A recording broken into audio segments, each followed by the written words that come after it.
f ici est une fonction du second degré donnée sous sa forme canonique. On rappelle la forme canonique d'une fonction, c'est donc f de x égale a, facteur de x moins alpha au carré plus bêta. Bien, donc ici, on peut reconnaître le alpha qui vaut 3, on peut reconnaître le bêta qui vaut 7, et on reconnaît le a ici qui vaut moins 2. Donc on va les écrire. A égale moins 2, alpha est égal à 3, et bêta est égal à 7. Bien.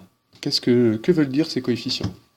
Ici, moins 2, donc notre a, ça signifie que notre fonction du second degré, qui est représentée par une parabole, et bien cette parabole, elle aura la tête en haut puisque a est négatif. Donc déjà, on va écrire ici que a est négatif, donc la parabole possède un maximum. Elle a la tête en haut. Ensuite, où est ce maximum? Ce maximum, il est donné là, par alpha et bêta. Le maximum, il a atteint en 3, et il vaut 7. Le maximum de f est atteint en 3,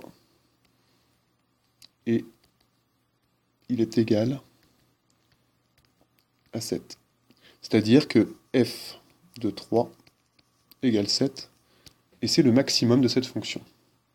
Bien du coup, on peut en déduire le tableau de variation. Le tableau de variation, il va être de cette forme. Donc notre fonction f est une fonction du second degré, et est définie de moins l'infini à plus l'infini. Il n'y a pas de problème pour cette fonction. On va ici, pour un tableau de variation, donner l'abscisse de son maximum, c'est 3. L'image de 3, c'est 7. Et puis, comme c'est un maximum et qu'on a affaire à une parabole, elle est croissante avant 3, puis décroissante après 3. Voici notre fonction f et notre tableau de variation.